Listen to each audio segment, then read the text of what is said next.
Salam alaikum, Azul Filaoun. Bonsoir. La nouvelle année apporte de nouveaux défis pour l'Algérie sur le plan politique, avec une crise politique profonde et des problèmes économiques graves qui ont provoqué le soulèvement populaire de 2019. La situation en Algérie reste instable et incertaine. Le peuple algérien était exaspéré par les problèmes économiques du pays, notamment le taux de chômage élevé et l'inflation en hausse. Trois ans après la nomination d'Abdelmadjid Tebboune à la présidence de la République et 60 ans après l'indépendance du pays, le pouvoir algérien semble de nouveau tenté par un tournant répressif. Malheureusement, la répression et les violations des droits de l'homme continuent d'être le quotidien des Algériens. Des journalistes, des défenseurs des droits de l'homme et des militants politiques ont également été ciblés et emprisonnés pour avoir critiqué le pouvoir en place ou dénoncé les violations des droits de l'homme et l'impasse politique. Le régime algérien est un mélange entre des éléments de l'autoritarisme pur et dur et des éléments d'une démocratie de façade. Il y a des élections, mais elles ne seront jamais transparentes. Il y a une presse, mais elle ne sera jamais libre. Il y a des partis politiques, mais ils ne pourront jamais menacer le régime en place. Le régime algérien n'a jamais eu l'intention de se démocratiser, y compris en 1988, au moment de l'introduction du multipartisme après les événements d'octobre 88. Cette ouverture était contrainte. Il lui a fallu s'adapter pour survivre. Ce sont les régimes avec des dirigeants assez machiavéliques pour admettre que, parfois, leur survie dépend de leur capacité à s'ouvrir. Le pouvoir algérien a confiné l'Algérie et les Algériens dans un statu quo mortel, dont la devise est « ça bouge, mais rien ne change ». On emprisonne des généraux, des premiers ministres et la valse des changements de poste. Mais rien ne change. Le pouvoir est identique à lui-même depuis 62. Il emprisonne les gens du peuple, bâillonne, terrorise et intimide toute voix opposante. Quelle est donc la nature du problème algérien ? Le problème en Algérie est avant tout un problème de souveraineté. Il s'agit de savoir en effet qui est souverain, l'Algérie du peuple ou l'Algérie d'un système politico-militaire avec son appareil oppressif. Le problème algérien est un problème politique et la question centrale est celle de la souveraineté populaire. Comme ça a été scandé par le peuple, Daoula Madania Machi Askaria.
Tebboune et l'Algérie nouvelle, le statu quo continue. C'est le titre de notre émission pour ce soir et pour en parler, j'ai le plaisir d'accueillir dans cette émission M. Mohsen Belabès, l'ancien président du RCD, qui est avec nous depuis Alger via Skype.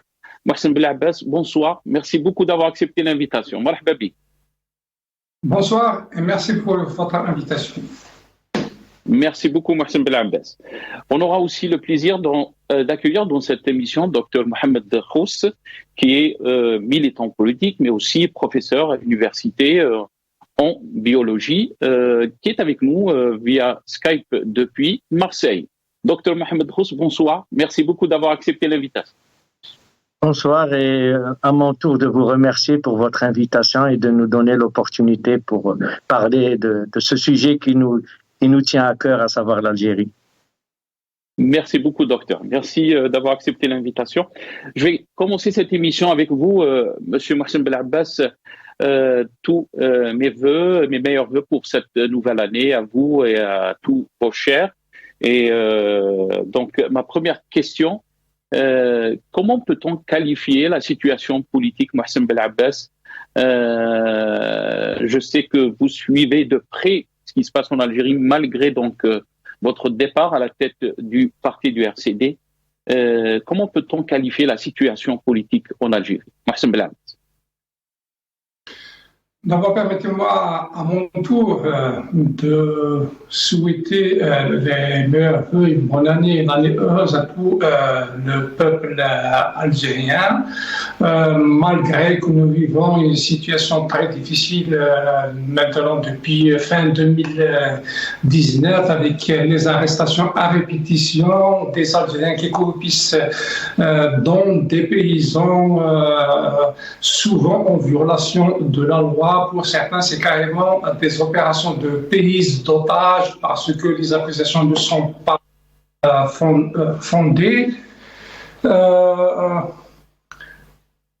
Je ne sais pas si vous m'entendez, mais sinon, s'agissant de la situation politique dans notre pays, moi, je ne dirais pas qu'il y a un statu quo, mais plutôt qu'il y a une régression à tous les niveaux, notamment sur la question des libertés, de l'exercice politique, voire même de l'exercice de la citoyenneté. Les Algériens, que ce soit les Algériens qui sont en dehors du pouvoir, mais aussi ceux qui sont dans les arcanes du pouvoir. Ils souffrent parce qu'ils ont compris une chose, qu'on ne peut pas se prévaloir d'un minimum de légitimité, on ne peut pas prétendre avoir de la souveraineté quand il n'y a pas une adhésion citoyenne, quand le peuple ne vous soutient pas. Et plus que cela, nous avons vu, nous continuons de voir que les problèmes s'accumulent, les problèmes deviennent de plus en plus difficiles à tous les niveaux. Je ne parle pas seulement des problèmes sociaux, mais aussi des problèmes économiques, des problèmes de politique, des problèmes de liberté. Nous avons vu que désormais, on peut le dire, les conditions de l'exercice politique dans notre pays sont quasiment inexistantes maintenant, y compris pour les partis politiques qui disposent d'un agrément, qui sont légalement reconnus, ils n'ont plus le droit d'agir, de communiquer, de se réunir.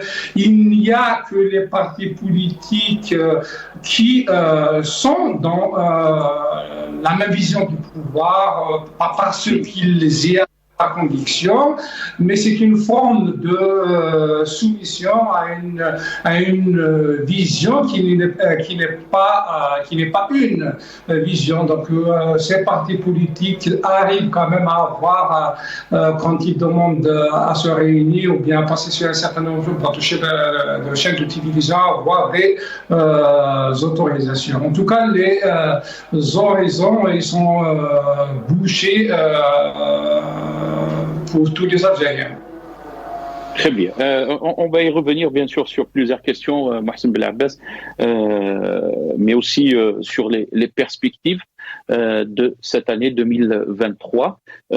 Docteur Mohamed Khous, à vous la question, mais avant de vous donner la parole, d'abord, permettez-moi de vous souhaiter aussi une très bonne année, meilleurs vœux à vous et à vos chers et à tous les Algériens, bien sûr.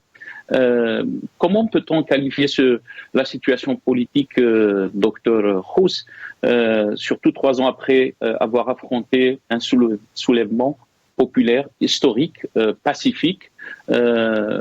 Votre réaction, Dr Khous? Alors, à mon tour de vous souhaiter, donc, de vous présenter mes meilleurs vœux, ainsi qu'à toute l'équipe de Magharibiya et aussi à M. Mohsen Belabbès et à tous les Algériens. Voilà, tous les Algériens, en espérant, bien que, comme il vient de le préciser, on est très pessimiste quant à l'avenir de notre pays, du moins à court et à moyen terme, en espérant que l'Algérie retrouvera sa juste voie. Voilà. Donc, concernant la situation politique, M. Mohsen Belabbès l'a très bien décrit. Au niveau des libertés individuelles et collectives, au niveau des droits humains, on est dans une situation vraiment dramatique. Ce pouvoir, il avait, on ne cesse de le répéter, une opportunité quand il y a eu les soulèvements pendant, il me semble, 2 années, en 2019, il avait l'opportunité de discuter avec les manifestants qui sortaient à 2 reprises par semaine, à 2 fois par semaine, le mardi les étudiants, le vendredi tout le peuple algérien. Et il y avait des animateurs, je reprends le terme de notre ami Tabou, il y avait des animateurs connus, c'était une opportunité qui se présentait pour le pouvoir, pour discuter avec ces animateurs et discuter et de trouver une issue. Malheureusement, ça ne s'est pas fait. Il y a eu la pandémie du Covid. Des médecins du Hirak ont jugé, pour éviter la circulation et la propagation de la pandémie, d'appeler un arrêt momentané donc des manifestations. Ensuite, il y a eu bien sûr le tout répressif qui a été mis en place et une instrumentalisation de l'appareil judiciaire. Et il y a une intensification donc de la répression. On se rappelle que Alger à l'époque était toute bleue avec plein de fourgons cellulaires de police. Et il y a eu un tournant dans la contestation populaire, un tournant majeur qui est l'article 87 bis qui a été introduit en mai 2021 alors qu'il n'y avait pas d'assemblée sur simple ordonnance présidentielle et qui, à mon sens, était le tournant majeur et qui a donné, bien sûr, qui a béni donc toute la répression qui s'est abattue sur les hirakistes. Et cet article, on ne cesse de le répéter, c'est un article ambigu qui est en contradiction avec la charte nationale et qui interdit d'utiliser comme moyen de changer le système de gouvernance ou d'accéder au pouvoir, d'utiliser des moyens non constitutionnels. Ce qui est ce que personne, tous les juristes, tous les spécialistes n'arrivent pas à comprendre. Donc la signification de ce terme qui est vague et très flou et qui est en contradiction. Donc on se retrouve avec. Moi, j'ai toujours eu du mal à accepter. On a vu beaucoup de jeunes arrêtés pour, je répète en langue arabe, l'accusation c'est-à-dire un rassemblement pacifique non armé. Ce qui est en contradiction, cet article est en contradiction avec l'article 49, chapitre des droits et des libertés de la Constitution algérienne, qui garantit la liberté de manifestation pacifique à tous les citoyens algériens. Voilà. Donc cet article, malheureusement, qui est maintenant condamné par tous les spécialistes, tous les observateurs, il continue malheureusement à pénaliser tous nos militants qui sont actuellement emprisonnés, qui sont, rappelons-le, dans des conditions sociales très, très pénibles, ainsi que leurs familles. N'oublions pas que derrière chaque militant, il y a une famille. Très, très bien. On va revenir bien sûr sur la situation des droits. Comme vous l'avez mentionné, Dr Khous, Mohsen Belabbès, on avait commencé l'année par des déclarations de Abdelmadjid Tebboune sur l'unité nationale, cette main tendue, si on peut dire, et la politique de l'Amchem, comme ils l'ont appelé. Mais malheureusement, on a vu le résultat après. Avant de vous donner la parole, Mohsen Belabbès, on va écouter donc ce qu'a déclaré Abdelmadjid Tebboune juste au début de l'année sur cette unité nationale et qu'elle était aussi sacrée d'après lui. On l'écoute.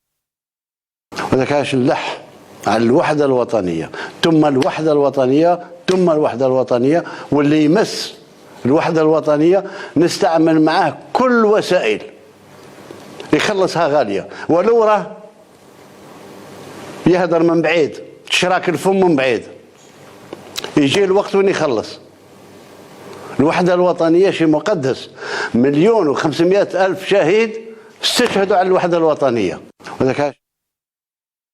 Donc on a entendu Abdelmadjid Tebboune parler de cette unité nationale, mais aussi le projet a été aussi adopté, ou si on peut dire, l'armée a aussi avancé son soutien par rapport à ce projet. On écoute Saïd Chingriha. Qu'est-ce qu'il a déclaré donc à ce projet de l'Amesheml, cette main tendue de Abdelmadjid Tebboune? On l'écoute et je reviens. وفي هذا السياق تحديدا تندرج مبادرات اليد الممدودة التي أعلن عنها مؤخرا السيد عبدالمجيد تبون رئيس الجمهورية القائد الأعلى للقوات المسلحة وزير الدفاع الوطني بهدف تمتين اللحمة الوطنية وتقوية الجبهة الداخلية، وهي مبادرة تنم بحق عن الإرادة السياسية الصادقة للسلطات العليا للبلاد من أجل لم الشمل واستجماع القوى الوطنية، لا سيما في هذه الظروف الدولية الراهنة. وإنني ومن منطلق إيماني الراسخ بحيوية هذا المسعى الوطني المحمود أشد على أيدي كافة أبناء الوطن الأعزة لتغليب المصلحة العليا للوطن والانخراط بقوة في هذه المبادرة الصادقة المستلهمة من قيام أمتنا العريقة ومبادئ ثورتنا الخالدة والمتوافقة مع تطلعات شبابنا المشروعة إلى غد أفضل. Donc, l'armée avait apporté son soutien, vous l'avez entendu, par Saïd Chingriha, le chef d'état-major.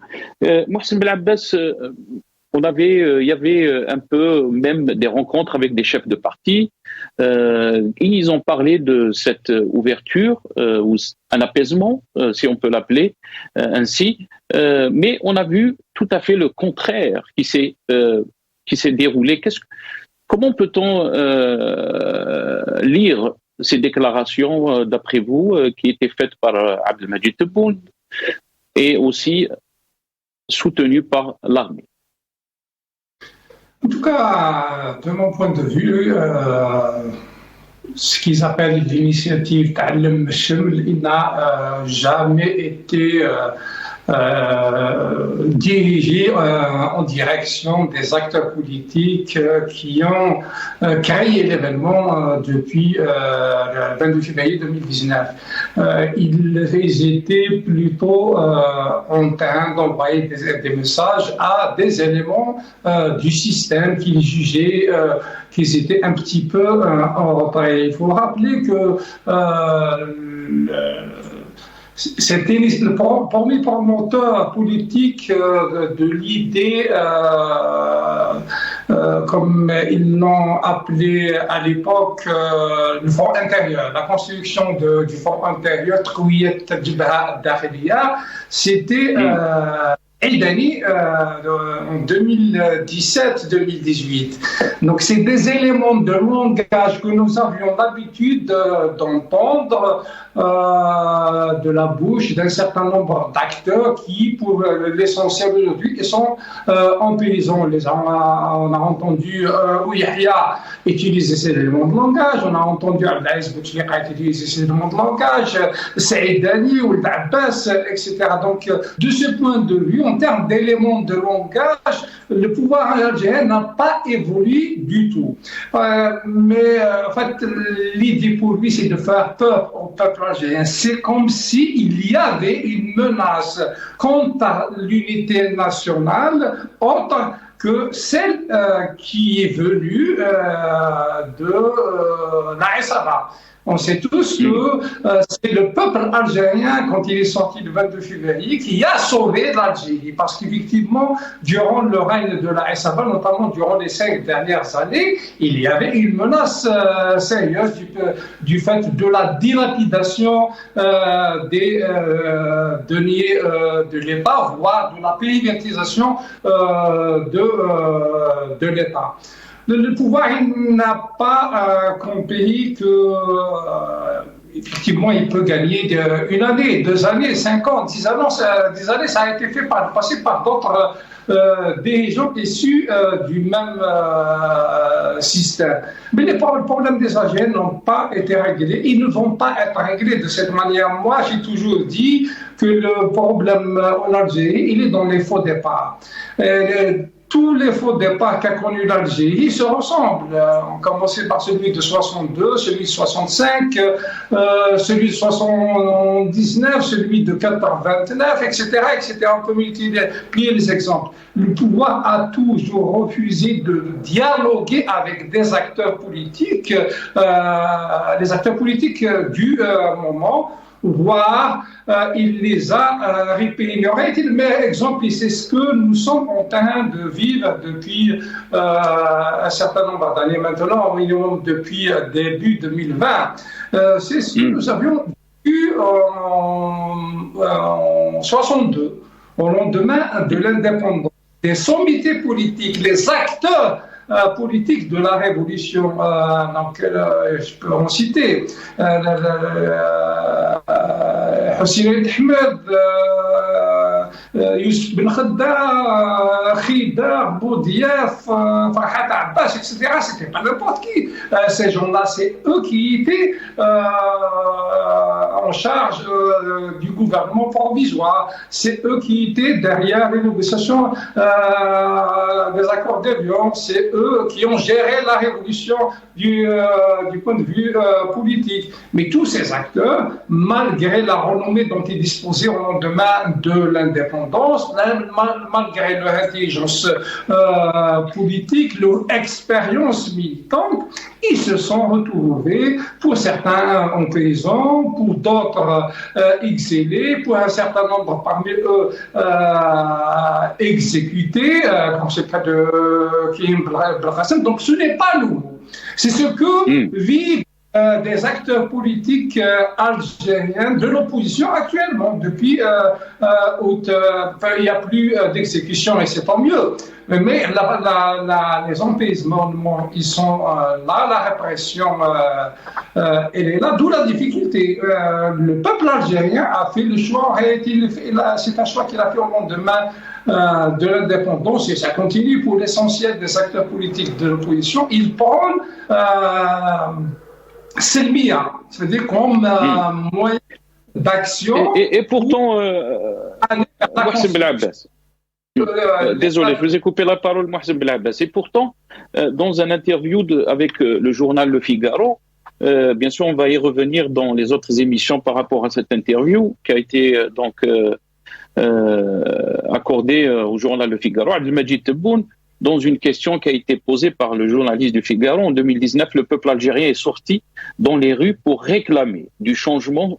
Ce mouvement appelé le Hirak a été interrompu par la crise sanitaire. 3 ans après, qu'en est-il? Donc ça, c'est la question. La réponse de Abdelmadjid Tebboune: les Algériens ont fait preuve à cette occasion d'une grande maturité. Ils réclamaient pacifiquement du changement. Ils ne voulaient pas que l'entourage du président Bouteflika, paix à son âme, leur impose quoi que ce soit. Dans ces circonstances, l'armée a été d'une grande sagesse et a bien géré la situation. La France disait qu'il fallait instaurer une période de transition, mais le peuple algérien, lui voulait des élections. D'une certaine façon, mon élection a marqué en décembre 2019 le début du changement que j'avais moi-même demandé 2 ans plus tôt. Cela m'avait valu être limogé de mon poste de Premier ministre à mon retour d'un rendez-vous en France avec Édouard Philippe.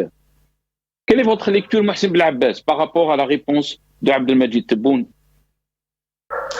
c'est de bonne guerre de la part du chef de l'État de se donner une certaine légitimité, de se présenter comme un acteur qui est issu d'une élection indépendante. C'est pas ça le problème. Nous avons l'habitude d'avoir affaire à des chefs de l'État et à des gens qui ont toujours dit publiquement qu'on quoi ils sont l'émanation du choix du peuple. La réalité, tout le monde la connaît, donc personne ne pourra la cacher.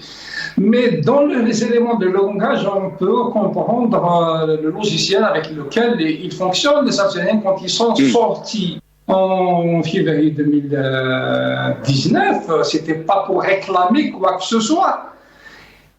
Les Algériens, quand ils sont sortis dans la rue en 2019, ils sont sortis comme acteurs qui a décidé de provoquer un changement. Il n'a pas, à qui il va demander le changement à l'époque? À des acteurs dont il demandait le départ. On sait très bien que le pouvoir de l'époque, dans sa totalité, était vomi par le peuple algérien parce que dans sa majorité, il était impliqué dans des scandales de corruption et dans sa majorité, il était à l'origine de la crise. Les Algériens ont provoqué le changement. Ils n'ont pas réclamé le changement à M. Tebboune ou à M. X. Malheureusement, ils ont été stoppés d'une manière ou d'une autre par un certain nombre de forces organisées qui ont les moyens dans cette perspective d'un changement démocratique qui allait instaurer enfin l'état de droit dans notre pays. Donc il y a une partie parmi les acteurs du pouvoir qui ont profité de cette situation pour se placer au pouvoir, pour faciliter le débat d'un certain nombre d'acteurs avec lesquels ils n'étaient pas d'accord et prendre leur place. Mais la réalité, c'est que les Algériens n'ont pas demandé à changer des hommes par d'autres hommes. Les Algériens ont demandé l'instauration de l'état de droit. Ils ont agi pour arracher leur droit de choisir en toute souveraineté leurs dirigeants, leurs institutions. Ils ont agi pour avoir le droit de débattre du contenu de la loi fondamentale du pays. Parce que le vrai problème, il a toujours été celui-là. En 62, déjà, on a empêché les Algériens de débattre de la future constitution. Tout le monde connaît l'histoire de la constitution de 62. Donc c'est pour ça que je dis, les problèmes, c'est les mêmes qu'en 62. Mais moi, je ne m'attarde pas sur les éléments de langage qu'utilisent les dirigeants. C'est les mêmes qui ont été utilisés par les dirigeants du passé, voire même eux aussi, ils étaient déjà acteurs par le passé, donc ils ont eu part, voire une grande part de responsabilité dans le passif, pas seulement des 20 dernières années, mais on peut aller au-delà des 20 dernières années. Très bien. Restez avec nous, Mohsen Belabbas. Docteur Mohamed Khous, bien sûr, on a entendu donc cette vidéo, cette main tendue de Abdelmadjid Tebboune, mais aussi cette approche de l'unité nationale. Mais malheureusement, les Algériens étaient surpris par cette politique de répression. Comment peut-on l'expliquer, d'après vous, politiquement, docteur Khous? Est-ce que vous pensez que il y avait une panique à bord au sein du régime? Moi, je pense que avant de lancer, de faire des annonces, ça, c'est juste des effets d'annonce, de faire des annonces sur l'Mcheml ou l'unité, il faut déjà que le pouvoir en place, vous ai dit, ils ont raté une première opportunité de s'asseoir autour d'une table avec le peuple algérien. La deuxième opportunité, ce serait que ce pouvoir montre qu'il a une réelle volonté politique de changer, de trouver une issue à la situation, malheureusement, dans laquelle on se retrouve encore aujourd'hui. Comment ce pouvoir doit Donc, montrer cette volonté réelle, cette volonté de changer la situation, c'est déjà de faire des mesures, de mettre en place des mesures qui montrent qu'il a réellement envie d'instaurer une société, un État démocratique, un État de droit, en commençant par libérer déjà les prisonniers d'opinion. J'entends aussi les prisonniers des années 90. C'est une honte pour un pays comme l'Algérie, 60 ans après l'indépendance, qu'il y ait encore des prisonniers d'opinion et des prisonniers politiques. Ils appartiennent à toutes les catégories sociales. Hein. Ça va du cadre à l'étudiant. On a des mineurs, on a des femmes, on a des avocats, on a des journalistes. Et encore une fois, on a eu, vous savez très bien, juste à la fin de l'année, on a eu ce qui s'est passé à Radio M. Voilà. Donc, je ne crois pas que ce pouvoir, pour l'instant, à l'instant où on se parle, il n'a pas une réelle volonté de trouver une issue. Après avoir, bien sûr, libéré, comme le disait tout à l'heure notre ami, donc M. Belabbès, que tous ces otages, la deuxième chose, ce serait de libérer les médias, de libérer comme le dit d'ailleurs l'article 50, on revient toujours à la Constitution parce que beaucoup disent il faut changer la Constitution, il faut juste l'appliquer cette Constitution, voilà.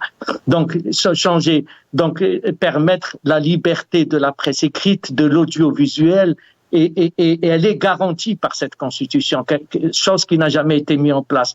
Ensuite, on pourra discuter, comme je le disais tout à l'heure, le peuple pourra s'asseoir pour trouver mais faire des annonces comme ça, espérant que les gens vont venir en hissant des drapeaux blancs, c'est-à-dire c'est ce qu'ils veulent en fait, c'est une reddition, pas plus. Donc voilà. Donc, d'après vous, Dr Khous, pourquoi le régime bloque le changement? Pourquoi ce régime ne veut pas changer alors qu'on voit bien sûr ce qui se passe dans le monde? Le monde n'est plus le monde des années 70, des années 80. Il y a beaucoup de changements dans la géopolitique. Et d'après vous, comment ce régime arrive à tenir? Et pourquoi donc, il ne veut pas qu'il y ait un changement en Algérie? Pour la simple et unique raison que cette dictature qui s'est installée depuis 1962 et qui interdit aux citoyens la participation au processus de décision politique, sociale et économique, a instauré malheureusement 4 fléaux que l'on retrouve dans tous les pays africains: le népotisme, le tribalisme, le clientélisme et la corruption. Malheureusement, qui sont devenus habituels à tous les niveaux, qu'on retrouve très fréquemment à tous les niveaux de la société. Donc voilà. Donc moi je pense que dans ce régime il y a un certain nombre qui trouvent des intérêts tout simplement personnels à ce que ça perdure et ça dure, et ça les gêne que le peuple reprenne. Et le peuple est décidé. Hein? Ce n'est pas toute cette répression qui a été mise en place contre les manifestants qui va le dissuader donc de hisser le drapeau blanc, comme j'ai dit tout à l'heure. Le peuple est décidé à aller jusqu'au bout.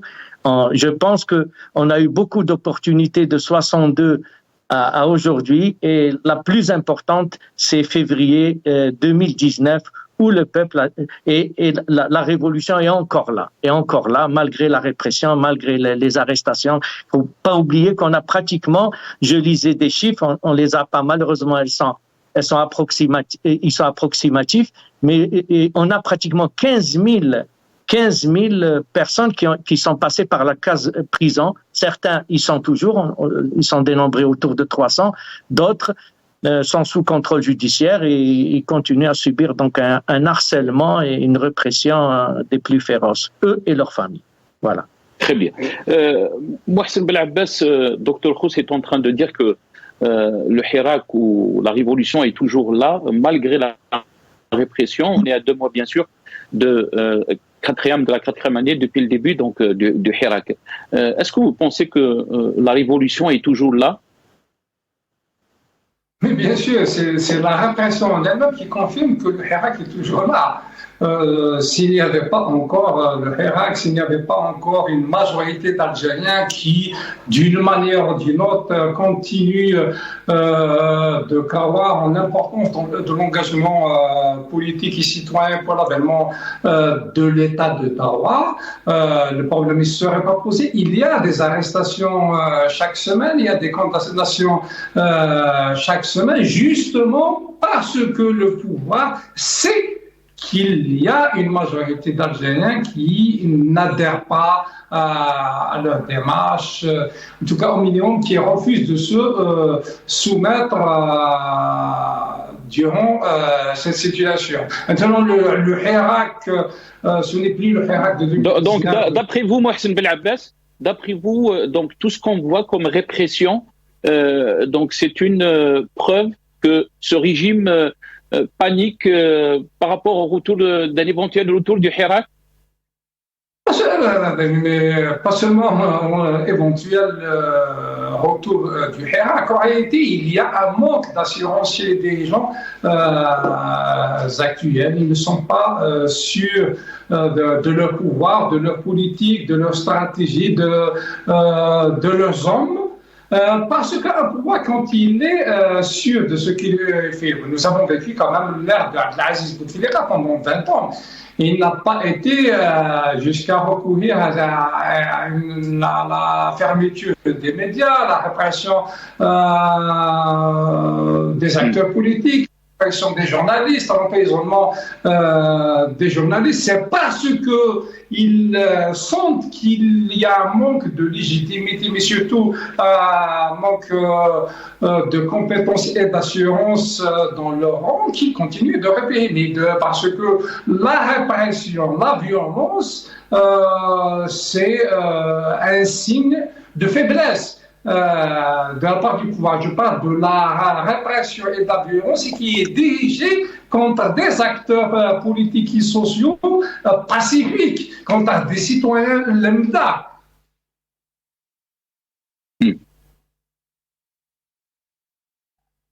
Mohsen Belabbas? Oui, je vous écoute. Ah, très bien. On vous a perdu quelques secondes. C'est Mohsen. Et donc je disais, je vais répéter, c'est parce qu'ils se sentent faibles, parce qu'ils ne sont pas sûrs de même qu'ils continuent de réprimer les Algériens, les acteurs politiques. En tout cas, une chose est sûre. Et là, c'est l'histoire récente qui parle. C'est pas parce qu'un pouvoir dispose d'une manne financière qu'il pourra se donner une pérennité au pouvoir. Abdelaziz Bouteflika a disposé d'une manne financière énorme. L'actuel pouvoir, effectivement, il est en train, lui aussi, de profiter d'une manne financière qui, pour l'essentiel, est due à l'augmentation des prix du baril, surtout à la guerre en Ukraine. Mais encore une fois, le pouvoir est incompétent. Incompétence politique, incompétence dans la gestion, dans le management. Dans quelques années, on va se retrouver avec, encore une fois, au minimum, une crise sociale plus aiguë que maintenant. En réalité, la situation sociale des Algériens a toujours dégringolé depuis tout le temps. Depuis 62, la valeur du dinar n'a jamais cessé de baisser dans notre pays. Il continue, malgré cette disponibilité financière. Un pouvoir de la légitimité, qui a de la compétence, quand il y a de l'argent, il saura quoi en faire dans l'intérêt de l'économie du pays. Là, nous avons vu en termes d'initiatives, là, ce qui a été prise, c'est l'idée de donner 13 000 dinars à tous les chambres. Ils annoncent une augmentation de cette prime pour bientôt, pour atteindre les 16 000 dinars, mais on n'appelle pas ça une initiative économique pour booster l'économie algérienne. Alors, moi, je dirais plus que c'est un autre problème que nous sommes en train de créer en plus. D'ailleurs, je me suis toujours posé la question, pourquoi on donne 13 000 dinars et bientôt 16 000 dinars par mois à des chômeurs qui sont estimés à un peu plus de 2 millions. Et le pouvoir algérien a toujours refusé et continue de refuser d'augmenter la bourse de l'étudiant qui stagne entre 27 000 et 4 000 dinars par trimestre. Elle stagne dans cette situation depuis des dizaines d'années maintenant. Et pourtant, le nombre d'étudiants qui bénéficient d'une bourse est de beaucoup moins important que le nombre, parce qu'il doit y avoir à peu près 1,8 million d'étudiants en Algérie. Il doit y avoir à peu près 1 million d'Algériens qui bénéficient de cette bourse. C'est pas énorme. Au minimum, il aurait pu la rendre, garder cette somme, garder les 27 000 jusqu'à 4 000 dinars, mais la rendre mensuelle et non pas trimestrielle. Là, on aurait dit que nous avons affaire à un pouvoir qui veut investir dans l'intelligence, qui veut investir dans l'université et qui prépare effectivement l'avenir, parce que c'est l'université qui prépare l'avenir. Très bien. Restez avec nous, Mohsen Belabbas. Bien sûr, Abdelmajid Tebboune qui avait déclaré au début de l'année que l'année 2022 sera l'année du décollage économique. Mais on va essayer il nous reste quelques minutes, parler un peu des perspectives. Comment vous voyez cette année 2023 ? Avant de donner la parole à Dr Khous, on écoute bien sûr les vœux de Abdelmajid Tebboune par rapport à cette nouvelle année.